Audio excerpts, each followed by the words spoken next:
அச்சமில்லை அச்சமில்லை அச்சமென்பதில்லையே. இச்சகத்து உள்ளுரெல்லாம் எதிர்த்து நின்று போதினும் அச்சமில்லை அச்சமில்லை అచ్చమెన్బదిల్లయే.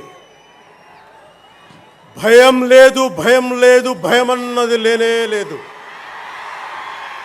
ఒక దుర్నీతి దుర్జన లోకమంతయు ఎదురొచ్చినా భయం లేదు భయం లేదు భయం అన్నది లేనే లేదు. భయం లేదు కాబట్టే అసలే చీకటి గాఢ అంధకారమైన వెళ్ళే దారంతా గోతులు గుంతలు లోయలు అగాధాలు ఉన్న ఇల్లేమో దూరమైన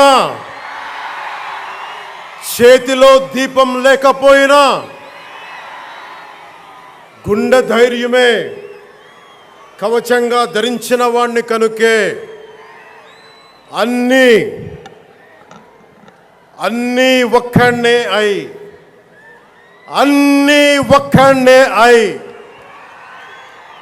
2014లో జనసేన పార్టీని స్థాపించాం.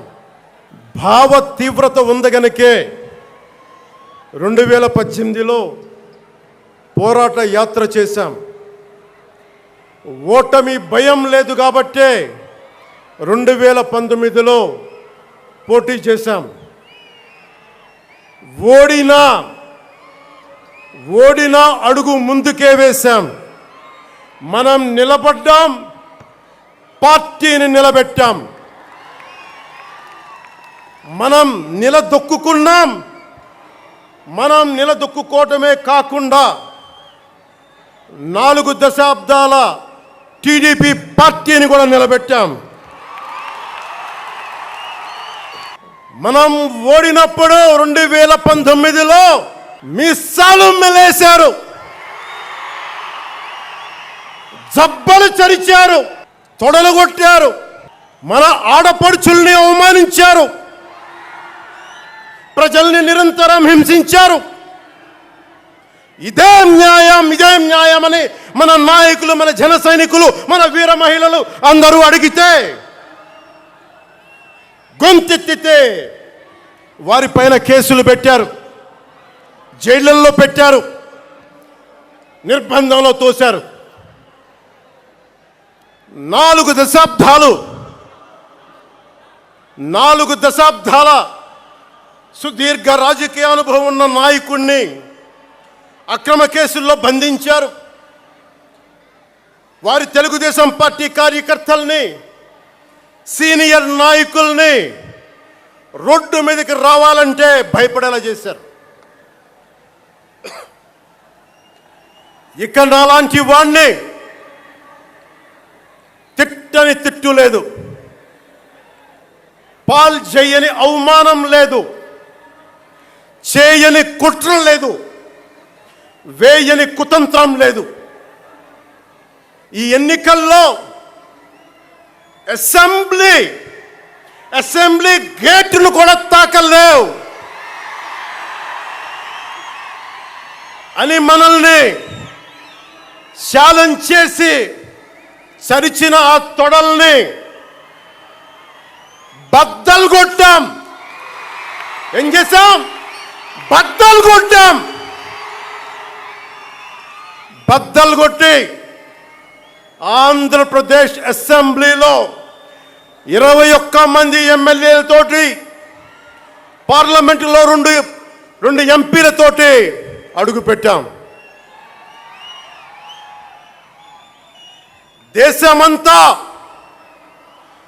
దేశమంతా తల తిప్పి తిరిగి చూసేలా 100% స్ట్రైక్ రేట్తో ఘన విజయం సాధించాం. ఎన్డీఏ కూటమి ప్రభుత్వాన్ని నిలబెట్టాం. ఈరోజు జయకేతనం ఎగరేస్తున్నాం.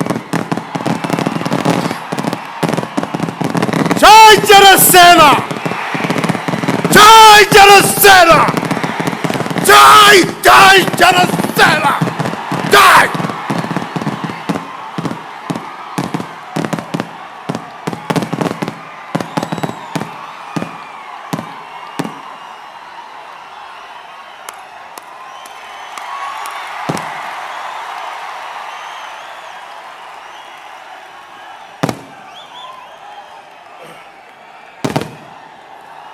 భరత భూమి నేర్పినదో, ప్రజాకోటి నేర్పినదో నిజమేమిటో కానీ ఒట్టి చేతిలో శత్రువుపై దుమికే శక్తి ఉంది అని చెప్పిన దాశరథి కృష్ణమాచార్య మాట బలం తెలంగాణకే కాదు, నెల్లూరులో చదువుకున్న నాకు కూడా.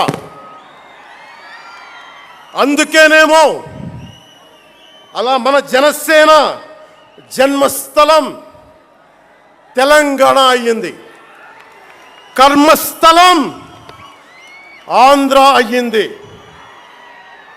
రుద్రవీణ వాయిస్తా, అగ్ని ధారలు కురిపిస్తా, తిరుగుబాటు జెండా పట్టిస్తా, దుష్ట పాలన నుండి విముక్తి కలిగిస్తా అన్న కృష్ణమాచార్య మాటలు మాకే కాదు, మబ్బుల్లో పరిగెత్తే పిడుగులు, వేట కోసం బయటకొచ్చిన కొదమ సింహాలు వారికి కూడా ఊతమిచ్చినాయి. ఊతమివ్వబట్టే 24 ఎన్నికల్లో దాష్టీక ప్రభుత్వాన్ని దించి కూటమి ప్రభుత్వాన్ని, ఎన్డీఏ కూటమి ప్రభుత్వాన్ని గెలిపించారు. అందుకని మీ అందరికీ గుండెల్లోతుల్లో నుంచి ధన్యవాదాలు. మూగవోయిన కోటి తమ్ముల గళాల పాట పలికించి కదిలి జవమ్మ కూర్చి నా కళానికి బలమిచ్చి నడిపినట్టి నా తెలంగాణ కోటి రతనాల వీణ, నా తెలంగాణ కోటి రతనాల వీణ. అలాంటి కోటి దివిటీల క్రాంతి జ్యోతి తెలంగాణకు ఆ రోజున కరెంట్ షాక్ తగిలి చనిపోబోయిన నాకు కొండగట్టు ఆంజనేయుడి దయ, తెలంగాణ అన్నదమ్ముల దీవెన, నన్ను ప్రేమించే ప్రజలందరి దీవెన నాకు పునర్జన్మనిచ్చింది తెలంగాణ భూమి. అలాంటి తెలంగాణ నేల తల్లికి నా వందనాలు, హృదయపూర్వక వందనాలు. బండెనక బండి గట్టి 16 బండ్లు గట్టి ఏ బండిలో పోతావు కొడక నైజాం సర్కార్ రోడా అని కాలిక గజ్జగట్టి చేత కర్ర బట్టి కాలిక గజ్జ కట్టి ఆటనే పాటనే ఆయుధంగా మలిచిన వాడు, యువత గుండెల్లో పోరాట స్ఫూర్తిని నింపినవాడు, నేను కనిపిస్తే ఎలా ఉన్నావురా తమ్మి అని ఆప్యాయంగా పలకించే మన మధ్య లేని నా అన్న, నా గద్దరన్న, నేల నుంచి వచ్చిన నా తెలంగాణ జన సైనికులకి, జనసేన నాయకులకి, వీర మహిళలకు నా హృదయపూర్వక శుభాకాంక్షలు.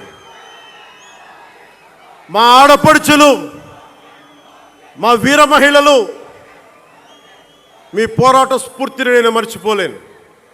మీరు నా దృష్టిలో, ప్రజల దృష్టిలో, అందరి దృష్టిలో మీరు రాణి రుద్రమ్మలు, వీరనారి గున్నమ్మలు, మా జనసేన వీర మహిళలు. మా జనసేన ఆడపడుచులు అందరి క్షేమం కాంక్షించే సూర్యదేవుని లేలేత కిరణాలు. తేడా వస్తే కాల్చి కథం చేసే లేజర్ బీములు మా జనసేన వీర మహిళలు. అలాంటి మీకు, మా ఆడపడుచులకి, మా వీర మహిళలకి నేను మీకు రుణపడి ఉంటాను. సీనియర్ నాయకులు కొనతాల గారు చెప్పినట్టుగా ఈరోజు హోలీ పర్వదినం. రంగులు, ఉత్సాహం, మైత్రిని పంచే పండగ. చెడు పోయింది, మంచి వచ్చిందని చెప్పి రంగులు జల్లుకునే పండగ. మన జయకేతనం ఎగరవేసిన రోజున హోలీ కూడా రావటం యాదృచ్ఛికం కాదు, భగవంతుడి నిర్ణయం. అందుకని దేశ ప్రజలందరికీ నా హోలీ శుభాకాంక్షలు తెలియజేస్తా ఉన్నాను. ये भगवान का आशीर्वाद है कि जनसेना का यह खास दिन होली के पावन त्योहार के साथ आया है. मेरे लिए होली रंगों का त्योहार है, एकता का त्योहार है, दोस्ती का उत्सव है, खुशी और उल्लास का पर्व है. इस शुभ अवसर पर मैं इस मंच से, पिठापुरम से आप सभी को होली की हार्दिक शुभकामनाएं देता हूं. తమిళనాడు నుంచి నాకు ఎంతో ప్రేమనిచ్చారు. మన స్పీచ్లు చూస్తారంట నాకు తెలియదు. మన తమిళనాడు పర్యటనకి వెళ్తే అందరూ నాకు ఎంతో ప్రేమనిచ్చారు. షణ్ముఖ యాత్రకి వెళితే నేను తమిళనాడులో చాలా కీలకమైన దశలో ఉన్నవాడిని, పెరిగినవాడిని. సుబ్రహ్మణ్య భారతీయారిని స్ఫూర్తిని నింపుకున్నవాడిని. అలాంటి తమిళనాడు ప్రజలందరికీ నా మనస్ఫూర్తిగా మీకు నా నమస్కారాలు.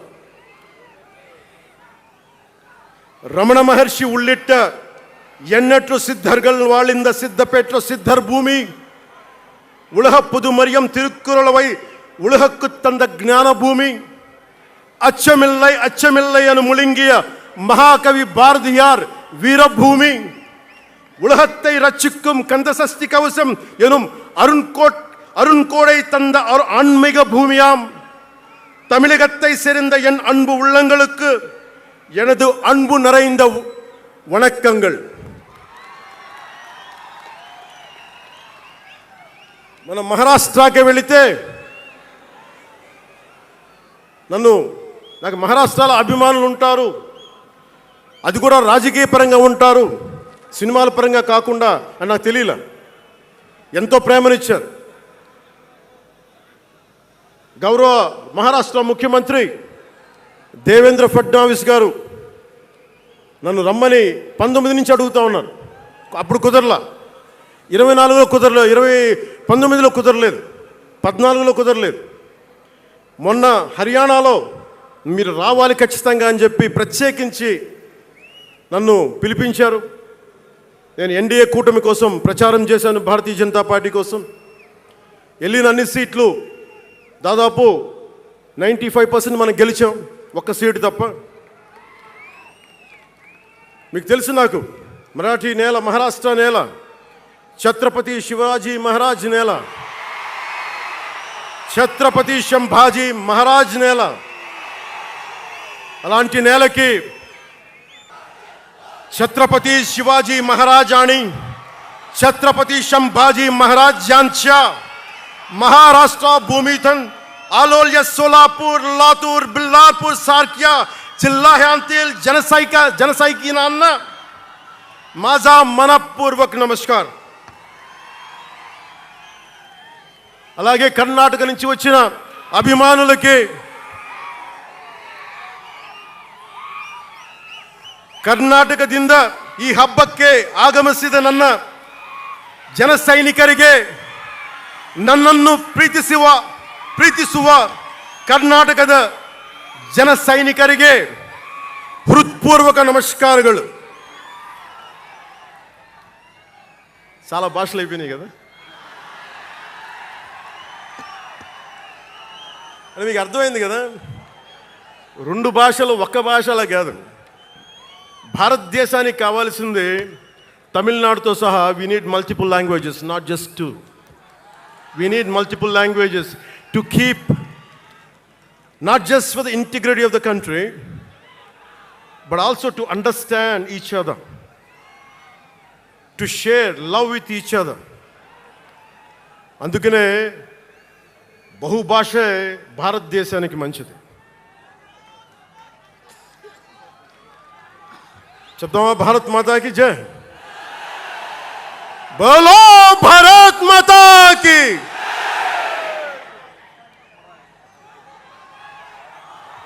అలాగే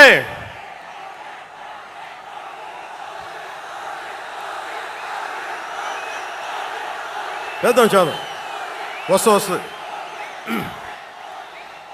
ఇందాక స్టేజ్ పైకి వచ్చేటప్పుడు కిందకి వెళ్ళాం, మళ్ళీ సభ ముందు చాలా సినిమాలు ఆపండి చాలు. ఓజీ చాలు ఓజీ చాలు. అంటే మీ అందరికీ నేను సినిమాలు ఎందుకు వద్దని చెప్తానంటే, సినిమాలు తక్కువ చేయడం నా ఉద్దేశం కాదు. మీరు ఓజీ సినిమాకి వెళ్ళి జనసేన జిందాబాద్ అని ఎలా అనకూడదు, ఇక్కడికి వచ్చి సినిమా ఎందుకు అనకూడదంటే, ప్రాణాలు తెగించున్నారు ఇక్కడ వాళ్ళందరూ, ఇక్కడ జన సైనికులు. ఎందుకు సినిమా మాట్లాడకూడదు అంటే, 450 మంది పైచీలకు జన సైనికులు సినిమాలను కాదు సిద్ధాంతాలు నమ్మి చనిపోయారు. వారి గౌరవం కోసం.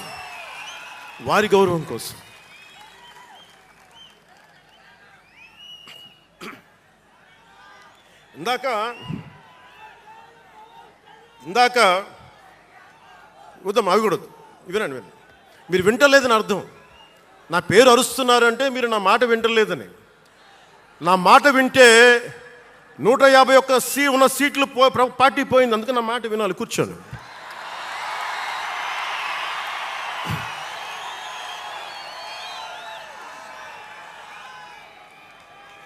ముందుగా నేను 11 సంవత్సరాల క్రితం పార్టీ పెట్టినప్పుడు, ఈరోజు మీకు డేటాలు చెప్పను, ఎన్డీఏ ప్రభుత్వం గురించి వీటిని చెప్పను. నేను మీతోటి 11 సంవత్సరాలు పార్టీని ఎలా నడిపాం, ఏ బేసిస్తో నడిపాం, నా కష్టాలేంటి, నేను పడ్డ ఇబ్బందులేంటి, కొన్ని పంచుకుంటాను. అన్నీ పంచుకుంటే సంవత్సరం కావాలి. నేను ఓటమిలు ఎలా ఉంటాను, గెలుపులు ఎలా ఉంటాను, మీరు నా గుండెల్లో పెట్టుకున్న వాళ్ళు, మీరందరూ నా గుండెల్లో పెట్టుకున్నాను. మీకు మించిన కుటుంబం నాకు లేదు. అలాంటి నేను 2014లో ఒక్కడనే కూర్చొని జ్వలిస్తూ మదించిపోతూ, మన ఆలోచనతో మదిస్తూ, ఎలా చెప్పాలి, పెద్ద రాజకీయాల మీద నా చాలామందితో కసరత్తులు చేసిన వాడిని కాదు. 2009లో అప్పుడే రాజకీయ ప్రస్థానం తప్ప. 2003లో నేను మా నాన్నకి చెప్పాను ఫస్ట్. ఈరోజు మా నాన్నగారు లేరు, స్వర్గస్థులయ్యారు. మా నాన్నకి మా అమ్మకి 2003లో చెప్పాను, అమ్మ నేను ఒకరోజు పాలిటిక్స్కి వెళ్తాను. మా నాన్నకి నచ్చల మాట. శుభ్రమైన కెరీర్ పెట్టుకొని పిచ్చేంట్రా నీగా కానీ నేను చెప్పలేకపోయినా. ఆ రోజున నేను సినిమాలని దృష్టిలో పెట్టుకొని ఎదగలేదు, సమాజాన్ని దేశాన్ని దృష్టిలో పెట్టుకొని ఎదిగాను. సినిమా నాకు ఉపకరణం అయింది కానీ సినిమా నా జీవితం కాలం. చెప్పలేకపోయినా ఆ రోజున. నన్ను చాలామంది, మీరు అందరికీ నాకు గద్దరన్న ఎలా పరిచయం అనుకుంటున్నారు మీరు? రాజకీయాల ద్వారా కాదు. గద్దరన్న ఖుషీ సినిమా చూసి మా అన్నయ్య గారిని పట్టుకొని మా అన్నయ్య గారి దగ్గరికి వచ్చి, మా పెద్దన్నయ్య గారి దగ్గరికి వచ్చి, మీ తమ్ముడిని కలవాల్సిందే నేను. మా అన్నయ్య ఫోన్ చేశాను, అని నేను గద్దర్ గారు కలుస్తారంటాను. నాకు గద్దర్ గారు అంటే ఇష్టం చిన్నప్పటి నుంచి, మా నాగబాబు గారి దయ వల్ల. సరే కలిస్తే ఆయన ఎంత క్షుణ్ణంగా ఆయన పరిస్థితి చెప్పాడంటే, అరే నువ్వు దేశం కోసం సమాజం కోసం ఆలోచించేవాడివి. నీ ఏ మేరా జహా అనే పాటలో నువ్వు భరతమాతని సంఖ్యలలో బంధించి పెట్టావు కదా, నీ భావం నాకు అర్థమైందిరా అన్నాడు. నువ్వంటే నాకు ఇష్టం రా తమ్మి అని చెప్పి ఆ రోజు నుంచి మాకు స్నేహం.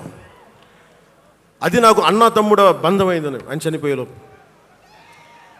అలాగే 2006లో నేను విపరీతంగా ఒక పిహెచ్డి కోసం, ఒక స్కాలర్ ఎలా చదువుతాడో పుస్తకాల మధ్యలో సినిమాలు చేశాను.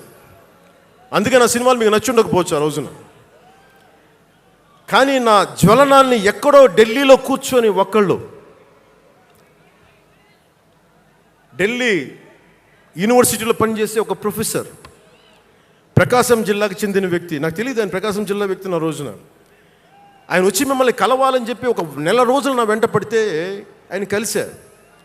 ఆయన వచ్చి నన్ను ఒకే ఒక మాట అడిగారు 2006లో, మీరు రాజకీయాల్లోకి వస్తారా?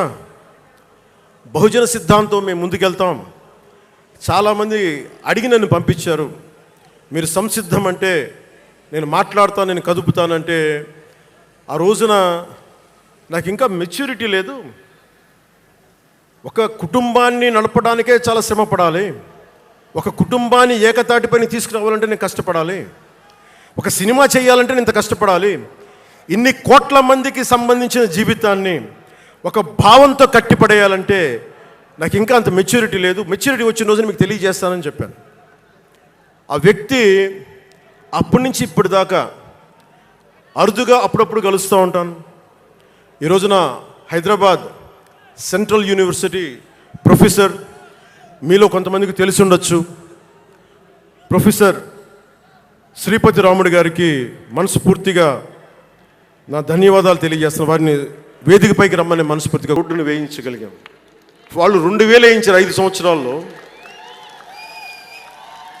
మనం 2500 కోట్ల పైగా ఖర్చు పెట్టినట్టున్నాం. ఇవన్నీ ఎందుకు చెప్తున్నానంటే ఒకరు మనం అనుకుంటే ఎంత చేయగలమని అంటానికి.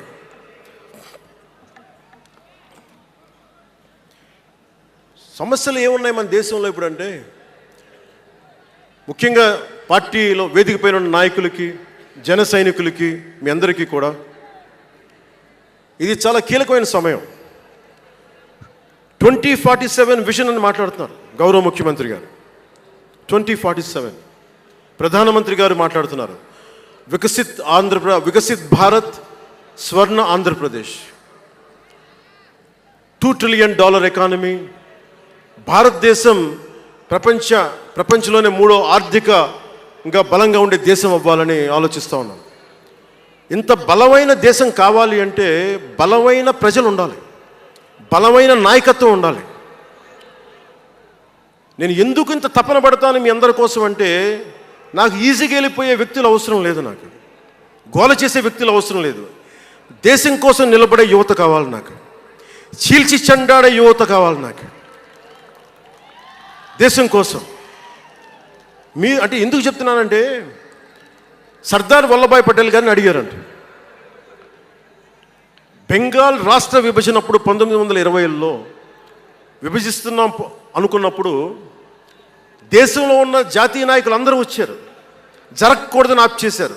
అలాంటిది భారతదేశాన్ని పాకిస్తాన్గా, భారత్గా విభజిస్తుంటే మీరు ఎందుకు చేయలేకపోయారు, ఆపలేకపోయారు? ఒక రాష్ట్రాన్ని ఆపగలిగినప్పుడు ఇది ఎందుకు ఆపలేకపోయారంటే, ఆయన అన్న మాటలు ఏంటంటే, మాకు వయసు అయిపోయింది, పెద్దవాళ్ళం అయిపోయాం, జైల్లో నలిగిపోయాం, సరికొత్త యువరక్తాన్ని తయారు చేయలేకపోయాం, మాకు శక్తి సన్నగిల్లింది అని. అందువల్ల వదిలేయాల్సి వచ్చింది చేతుల అని. అది నాకు చాలా ప్రేరణ అయింది. నెక్స్ట్ అందరం,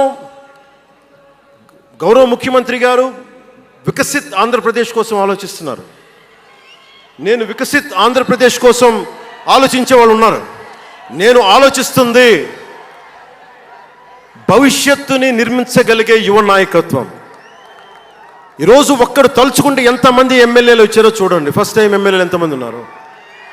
అలాంటిది మీ నుంచి ఊరికి 100 మంది నాయకుల్ని తయారు చేయాలి. రాష్ట్రం నుంచి జాతీయ స్థాయిలోకి వెళ్ళగలిగే 100 మంది నాయకుల్ని తయారు చేయగలగాలి. అదే నా లక్ష్యం, నా స్వప్నం 2047కి. అంటే ఎలా ఉండాలి అంటే, విదేశాలకి వెళ్ళాల్సిన అవసరం రాకూడదు ఇంక మనకి. మన దేశానికి మనం వీసాలు డినైల్ చేసేంత స్థాయి భారతదేశంలో ఉండాలి అంటే, దేశాన్ని, సమాజాన్ని నడిపే నాయకులు మీలో నుంచే పుట్టాలి. నేను చేస్తాను దానికి ప్రోగ్రామ్స్. ఈ రోజున వేదిక పైన ఉన్న స్పోక్స్ పర్సన్స్ అందరూ ఎలా వచ్చారనుకుంటున్నారు మీరు? హరిప్రసాద్ గారికే చెప్పాను నేను, సార్ ఎలా చేయమంటారు సార్ మమ్మల్ని అని అడిగితే, మీరు వెళ్ళి జనంలోకి వెళ్ళండి, ఎవరైతే మాట్లాడగలరో వాళ్ళు పిలవండి అంటే, అలా పిలిస్తేనే ఇక్కడున్న స్పోక్స్ పర్సన్స్ అందరూ కూడా జనం మధ్యలోంచి పికప్ చేసిన వాళ్ళు అలా తయారు చేశాం. పార్టీ నిర్మాణాన్ని అలా చేశాం. నా కోరిక ఆంధ్రప్రదేశ్ తెలంగాణ నుంచి దేశాన్ని ప్రభావితం చేసే 100 మంది యువ నాయకుల్ని, మహిళలు కావచ్చు, యువకులు కావచ్చు, అదే నా లక్ష్యం. దానికోసం పనిచేద్దాం మనందరం. ఎందుకంటే సరైన నాయకులు లేకపోతే చిల్లర వేషాలు వేసేవాళ్ళు, పనికి మాలిన వేషాలు వేసేవాళ్ళు చూసాం కదా గత ప్రభుత్వంలో ఎలా ప్రవర్తించారు. వాళ్ళు వచ్చారు అంటే బలహీనత మనది, తప్పు మనది. ఎవడు వచ్చినా వదిలేస్తున్నాం మనం. అందుకని మీరందరూ దానికి సంసిద్ధం అవ్వండి. ఇంకొక మాట వాళ్ళు మాట్లాడింది ఇందాక ఆ ఇంగ్లీష్ పత్రికలో, ఒకటి చెగువేరా గురించి మాట్లాడారు, దానికి సమాధానం చెప్పాను. ఇంకోటి ఏమంటారంటే, Pawan Kalyan has suddenly become a Hindu defender, a Sanatani defender అని. Do have to become a defender for Sanatana Dharma? It is with in my blood. I don't have to prove it. ఈరోజు today maybe you might be seeing it today. Always I had it in my blood. నేను 21 ఇయర్స్లో కూడా 14 ఏళ్ల వయసు నుంచి, right from the age of 14 I was doing దీక్ష. 14 సంవత్సరాల నుంచి ఎప్పుడు అయ్యప్ప దీక్ష చేసేవాడిని. మొన్నే మా అన్నయ్య, మా నాగబాబు, మా అమ్మ, నేను ఒక ఫోటో చూపించారు ఎవరో. నేను కాషాయ బట్టలో ఉన్నా, మా అన్నయ్య, మా పెద్దన్నయ్య, మా చిన్నయ్య, మా పెద్దన్నయ్య, మా అమ్మ నవ్వుతూ ఉన్నారు. నేను ఈ ఫోటో ఎలా పెట్టానంటే, ఏంటి జీవితం, వైరక్తి వైరాగ్యంతో ఉండేవాడు. అంటే నేను నా ధర్మం మీద నాకు అంత గౌరవం. సో నాకు మీరెవరు కొత్తగా సర్టిఫికేట్లు ఇవ్వాల్సిన అవసరం లేదు, నేను మీకు ప్రూవ్ చేసుకోవాల్సిన అవసరం అంతకంటే లేదు. అంటే చిన్నప్పుడు ఎలా ఉండేయండి పరిస్థితులు, ఏదైనా మాట్లాడదాం వీళ్ళందరితో అంటే, సడన్గా నువ్వు తిరుపతి లడ్డూలు కల్తీ అయిపోతే, నువ్వు ఎర్ర బట్టలు వేసుకొని ఇవన్నీ మాట్లాడుతున్నావు అంటే, నేను చెప్పండి మీరు ఇప్పుడు దాకా 219 టెంపుల్స్, 219 టెంపుల్స్ అపవిత్రం చేస్తే, మన అంతర్వేది రథాన్ని తగలబెడితే నేను వచ్చిండొచ్చు కదా. రామతీర్థంలో రామచంద్రుల వారి విగ్రహాన్ని తల నరికేస్తే నేను బయటకు వచ్చి గోల చేసి ఉండొచ్చు కదా. ఎందుకు స్టేట్మెంట్గా పరిమితం అయ్యాం? చిన్నప్పటి నుంచి మా ఇంట్లో రామనామ జపం ఉండేది. మా నాన్న ఉమ్మడి కమ్యూనిస్ట్ పార్టీ సభ్యుడు, ఎథీస్ట్ ఒకప్పుడు, టీన్స్లో 20లో. ఆయన మరి ఎలా మారిందో మనసు తెలియదు కానీ విపరీతం రామభక్తుడు అయిపోయాడు. నేను పుట్టేటప్పటికి మా ఇంట్లో ఎప్పుడూ రామనామమే ఉండేది. ఆ రామనామాన్ని జపిస్తూనే నాకు జబ్బు వచ్చినా మా నాన్న రామనామం చెప్పేవాడు. అలాంటి రామనామం జపించే మాకు రాముడి విగ్రహం తల నరికేస్తే కోపం రాకూడదంటారేంటి మీరు? ఇదే మీకు ఒక మహమ్మద్ ప్రవక్తకి పవిత్ర రంజాన్ మాసంలో మహమ్మద్ ప్రవక్తకి మీరు ఒక మాటని దూషించగలరా? దూషించి బతకగలరా? అల్లాని ఒక మాట అనగలరా? జీసస్ క్రైస్ట్ ఒక మాట అనగలరా? మేరీ మాతని ఒక మాట అనగలరా? కానీ పార్వతీ దేవిని తిడతారు, లక్ష్మీ మాతని తిడతారు. అంటే నువ్వు ఇస్లాంకి అపవిత్రం జరిగితే మాట్లాడితే సెక్యులరిజం, జగన్మాతకి కానీ, పార్వతీదేవికి కానీ, శివుడికి కానీ, రాముడికి కానీ, అయ్యప్పకి కానీ అపవిత్రం జరిగితే మా మనోభావాలు బాధపడకూడదు, గాయపడకూడదు, నోరు మూసుకొని కూర్చోవాలి. ఆ జనరేషన్ పోయిందిరా బాబు, ఆ జనరేషన్ పోయింది. ఒక తప్పుని తప్పుగానే చెప్తాం.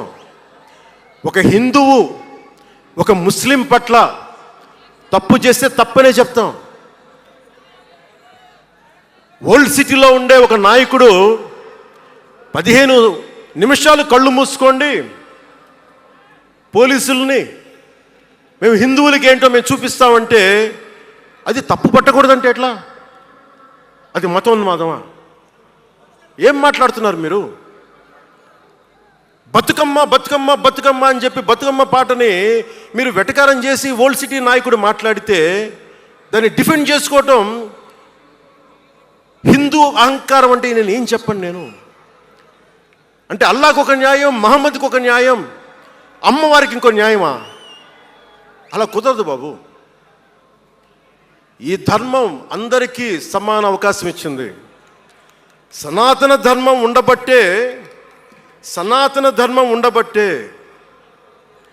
విజయనగర రాజులు మస్జిద్ కట్టించారు. సనాతన ధర్మం కాబట్టే బంగ్లాదేశ్ని హిందువుల రక్తంతో తడిపి బంగ్లాదేశ్కి విముక్తి కలిగించాం. ఈ చరిత్ర తెలుసుకుంటే కదా. దేశ విభజన జరిగింది. మీరు ఎంతమందికి తెలుసు దేశ విభజన కష్టాలు? మీరు సినిమాలు నడుస్తారు, అక్కడ తాగిపోయారు మీరు. నేను అక్కడ తాగలా. నేను అమితాబ్కి ఫ్యాన్ని, నేను చిరంజీవి గారికి ఫ్యాన్ని, కానీ దేశానికి అంతకంటే పెద్ద ఫ్యాన్ నేను. అంటే మీరు మనందరికీ బాబాసాహెబ్ అంబేద్కర్ గారి గురించి తెలుసు. First law minister of Bharat. ఎక్కడికి వెళ్ళినా ఆయనకి 100 అడుగులో, తెలంగాణకి వెళ్ళినా ఆంధ్రాకి వెళ్ళినా 100 అడుగులో ఇంకా పైన విగ్రహం పెట్టి మనం ఆరాధిస్తాం. మీకు ఎవరికైనా తెలుసా? అంటే సనాతన ధర్మాన్ని తిడతా ఉంటారు. మీకు ఎవరికైనా తెలుసా? పాకిస్తాన్ ఫస్ట్ లా మినిస్టర్ దళిత కమ్యూనిటీకి చెందిన జోగేంద్రనాథ్ మండల్. ఆయన పేరు ఎప్పుడైనా విన్నారా? ఎంతమంది వినుంటారు? ఆయన ఏ పరిస్థితిలో చచ్చిపోయారో తెలుసా? ఆయన నేను భారతదేశాన్ని నమ్మను, పాకిస్తాన్ని నమ్ముతాను అంటే అంబేద్కర్ గారితో సహా చాలామంది వద్దని చెప్పినా కానీ ఆయన పాకిస్తాన్కి వెళ్ళిపోయి దాన్ని బంగ్లాదేశ్లో చాలా హిందూ జిల్లాలు కలిపేసి ఆయన దళిత కులాల నుంచి వచ్చిన వ్యక్తి. అందరూ ఆయన మాటలు నమ్మి ఆయన సమాజం హిందువులందరూ ఉండిపోతే దేశ విభజన తర్వాత జరిగిన గొడవల్లో దాదాపు ఆయన కుటుంబంలో బంధువులందరినీ ఊచకోతకోసి చంపేశారు. పాకిస్తాన్ లా మినిస్టర్గా వెళ్ళిన వ్యక్తి భారతదేశానికి తిరిగి కాందీసుకుడుగా వచ్చి చనిపోయారు ఆయన. అంటే ఏం చెప్తున్నది ఇది? 10-12% ఉండే హిందువులు పాకిస్తాన్లో, 10-12% ఉండే హిందువులు ఉండే పాకిస్తాన్లో, బలూచిస్తాన్లో అంతమంది ఉండే హిందువులు ఈ రోజున 1%-2% పడిపోయారు. బంగ్లాదేశ్ గొడవల నుంచి హిందువులు పారిపోతున్నారు. మన దేశంలో అలా జరిగిందా? ఎంత మర్యాద ఇస్తాం ఇస్లాంకి? నా దగ్గర ఉండే వ్యక్తులను అడగండి, ఇస్లాం పాటించే నా దగ్గర ఉండే నా సన్నిహితులను అడగండి. ఇది పవన్ కళ్యాణ్ గొప్పతనం కాదు, సనాతన ధర్మం నాకు నేర్పింది ఇది. నువ్వు రాముణ్ణి ఆరాధించు, అల్లాని గౌరవించు, అల్లాని ద్వేషించమని మాకు సనాతన ధర్మం చెప్పలా. ఇది చెప్పాలి, అర్థం చేసుకోవాలి. ఈ సూడో సెక్యులరిస్టులు, కుహానా సెక్యులర్ వాదులు. నేను ఒకసారి వైజాగ్లో 19లో ఒక సీనియర్ నాయకులను అడిగాను. నేనేమడిగానంటే secularism, what is the true meaning of secularism అని. అలా మాట వచ్చి నేనేమడిగానంటే, మీరు ఒక హిందువు తప్పు చేస్తే ఖండించండి, ఒక ముస్లిం పట్ల ద్రోహం చేస్తే ఖండించండి, శిక్షించండి. అలాగే ఒక ముస్లిం ఒక హిందువుల్ని ద్వేషించినా దాడి చేసినా శిక్షించండి. ఇద్దరికి శిక్ష ఒకటే. అలా కాకుండా వీళ్ళనంటే ఓట్లు పోతాయి, వీళ్ళంటే ఓట్లు పోవని ఓట్లు రాజకీయం చేస్తేనే కదా ఈ రోజున ఇంత హైందవం భగవాన్ ఎందుకు ఉంది అంటే దీనివల్లే. Because of pseudo secularists. ఈ రోజున ఇది జరుగుతుందంటే because of you pseudo secularists. Because of you. మీరే కనుక secularism if you would applied in the true spirit, there would have no need for the changes what are there today.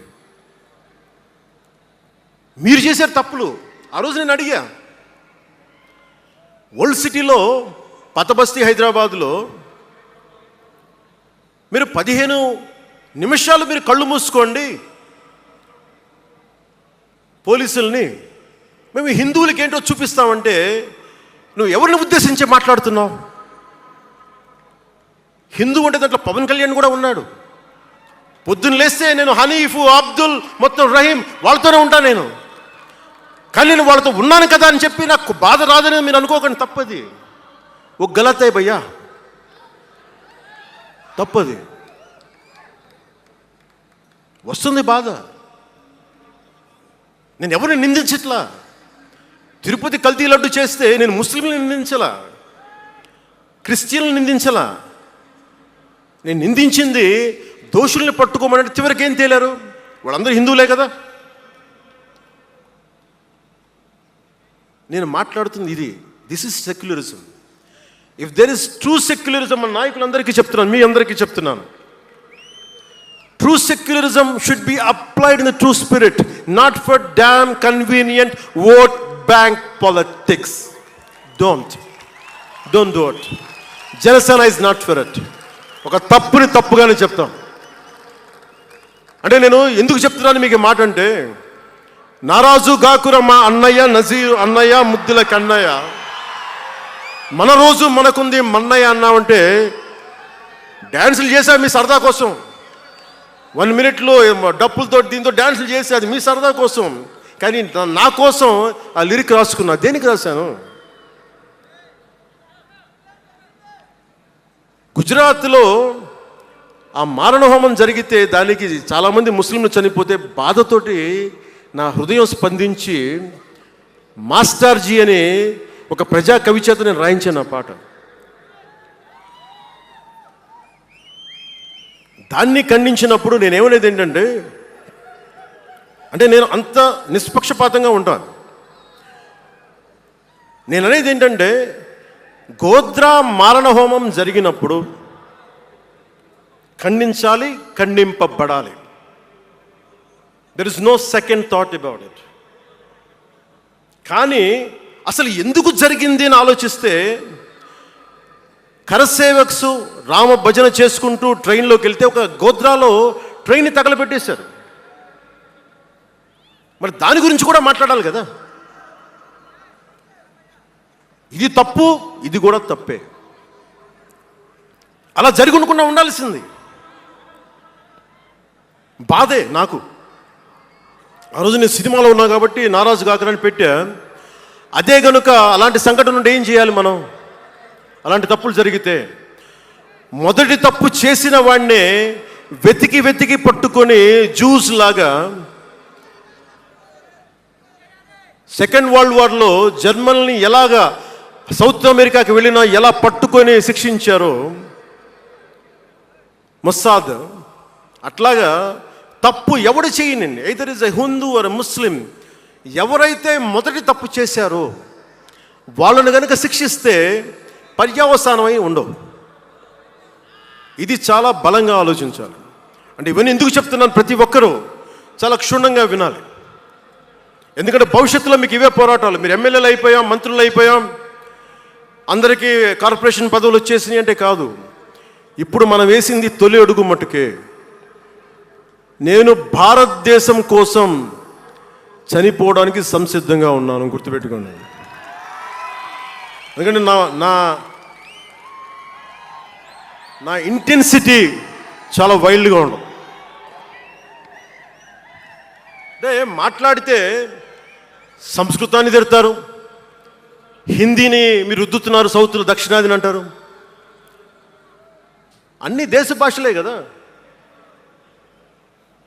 మన తమిళనాడులో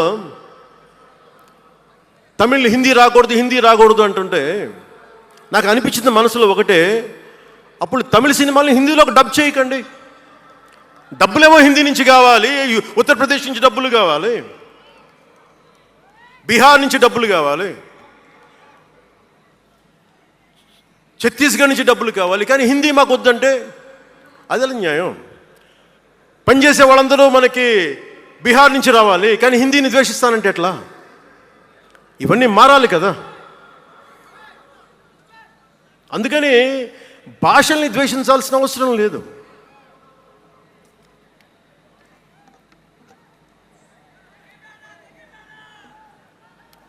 అంటే మనం ముఖ్యంగా హిందువులందరికీ నేను చెప్తా ఉన్నాను, మీరు ముస్లింలను చూసి మీరు నేర్చుకోండి. పవిత్ర రంజాన్ మాసంలో ఉపవాస దీక్ష వహిస్తున్న నా ముస్లిం సోదరులందరికీ నా హృదయపూర్వక రంజాన్ శుభాకాంక్షలు.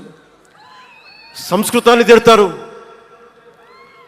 గుళ్ళల్లో సంస్కృతాలు మంత్రాలు చదవకూడదంటారు. ముస్లిమ్స్ ఆ మాట అంటున్నారా?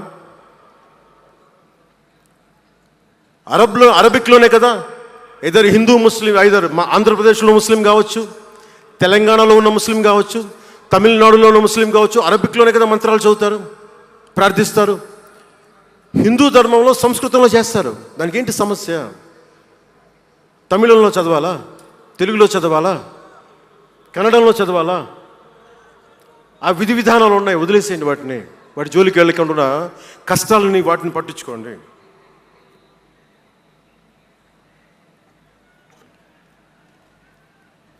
మాట్లాడితే భారతదేశాన్ని ఉత్తరం దక్షిణం అంటూ ఉంటారు. ఆంధ్రాని తెలంగాణ విభజన సమయంలో తెలంగాణ ఇవ్వకపోతే మేము ఈ భారతదేశానికి సంబంధించిన ఒక అన్న స్టేట్మెంట్లు చూసాం, అలాంటి నాయకుల్ని చూసాం. ఆంధ్రాని విభజిస్తుంటే ఆంధ్ర వాళ్ళు మేము ఇక్కడ సంబంధం లేదు, మేము భారతదేశంలో ఉన్న స్వయం నాయకులు నా దగ్గర అన్నారు. అంటే తెలంగాణ ఇవ్వకపోయినా, ఆంధ్ర ఇవ్వకపోయినా, విడగొట్టినా మేము భారతదేశంలోంచి విడిపోతామన్న మాటలు మీరు ఎలా మాట్లాడతారు? అంటే ప్రతి ఒక్కరికి కోపం వచ్చినప్పుడల్లా కట్ చేయడానికి భారతదేశం ఏదైనా కేక్ ముక్కడ్డా మీ అందరికీ? కట్ చేయడానికి, భారతదేశ సమగ్రతని విధ్వంసం చేయడానికి ఒక్కడు ఉంటే నాలాంటి వాళ్ళు 10 కోట్ల మంది బయటకు వస్తారు. తస్మాత్ జాగ్రత్త. నార్త్ సౌత్ డిబేట్కి నా సమాధానం ఒకటే. ఉత్తరాదిన ఉన్న హిమాలయాల్లో ఉంది పరమశివుని కైలాసం. దక్షిణాదిన ఆయన కుమారుడు కుమారస్వామి మురుగన్ నివాసం. ఈ దేశాన్ని విడగొట్టే ధైర్యం, సాహసం ఎవ్వడికి ఉందని నేను అనుకోను. ఆ భయం నాకు లేదు. వారు ఎంచుకున్న ప్రదేశం ఈ భారతదేశం. అలాంటి దేశాన్ని విడగొట్టాలి అనుకుంటే ఒకసారి ఆలోచించి మాట్లాడండి. భాష వేరు, భావం వేరు. మీరు బయటవారు, మేము లోపల వారం. మీరు ఉత్తరాది వాళ్ళు తెల్లగా ఉంటారు, మేము దక్షిణాది వాళ్ళు నల్లగా ఉంటామంటే, మా ఇంట్లోనే ఒకళ్ళు, మా అన్నయ్య 6 అడుగులు 2 అంగుళాలు 3 అంగుళాలు, నేనేమో 5 అడుగులు 9-10 అంగుళాలు నేను. మా బంధువుల్లో అన్ని రకాల వాళ్ళు ఉంటాం. కొంతమంది నల్లగా ఉంటాం, కొంతమంది తెల్లగా ఉంటాం. ఏం చెప్తాం దీనికి? అర్థం లేని మాటలేంటి ఇవన్నీ? ఇలాంటి మాటలతోటి దేశాన్ని విచ్ఛిన్నం చేయకండి. రాజకీయ వైరుధ్యాలు వేరు, ఆ వైరుధ్యాలు ఉండడం సహజం. వైరుధ్యాలు ఉన్నాయి అనే నెపం మీద దేశాన్ని ముక్కలు చేయకండి. దక్షిణాదినున్న సెంగోల్, ఉత్తరాదినున్న ఢిల్లీ పార్లమెంట్లో ఉంది. ఒకవేళ వైరుధ్యం వస్తే వేర్పాటువాదం విడిపోమని కాదు, అది కాదు, కలిసి పరిష్కారం వెతకమని. డీలిమిటేషన్ ఉంది ఈ రోజున. డీలిమిటేషన్ జరిగితే పార్లమెంట్ సీట్లు దక్షిణాదికి తగ్గిపోతాయి అంటే అసలు తగ్గుతాయా లేదని డిస్కషన్ పెట్టండి. దానికి నేను రూపీ సింబల్ మార్చేస్తాను, నా భాషలో పెడతానంటే అప్పుడు మేము తెలుగులో కూడా పెట్టాలి. దానికి కన్నడ వాళ్ళు కన్నడంలో పెట్టాలి, గుజరాతీ వాళ్ళు గుజరాతీలో పెట్టాలి, మహారాష్ట్ర వాళ్ళు మహారాష్ట్రలో పెట్టాలి. దేనికైనా ఒక వివేకం, ఆలోచన ఉండద్దా?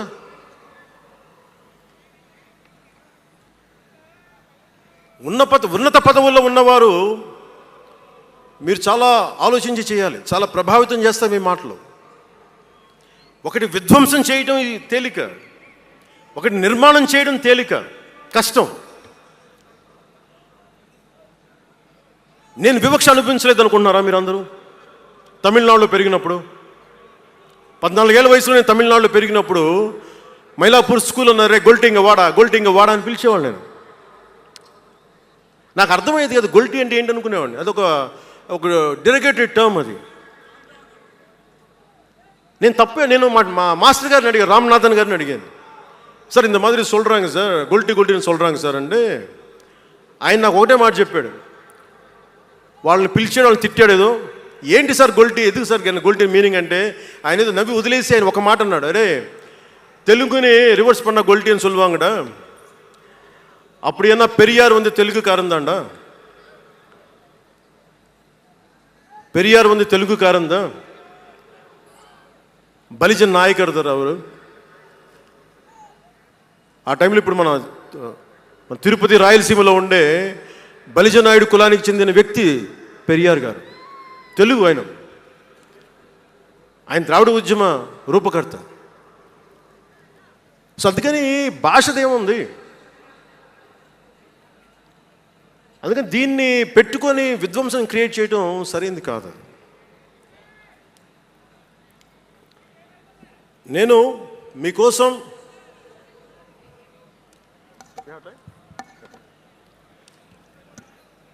జన సైనికులకి, వీర మహిళలకు, నాయకులకు, అండగా ఉన్న శ్రేయోభిలాషులకు, ఆదరించిన ప్రజలకు, నమ్మి నిలబడ్డ సహచరులకు ఒకటే చెప్పదలుచుకున్నాం, మీరే నా బంధం, మీరే నా అనుబంధం, మీరే ఈ జనసేనానికి రక్త సంబంధం. మనందరికీ ఒక కీలక కర్తవ్యం ఉంది. దాని గురించి మాట్లాడుకోబోయే ముందు కవి శేషేంద్ర వాక్యాలు చెప్పి ముగిస్తాను.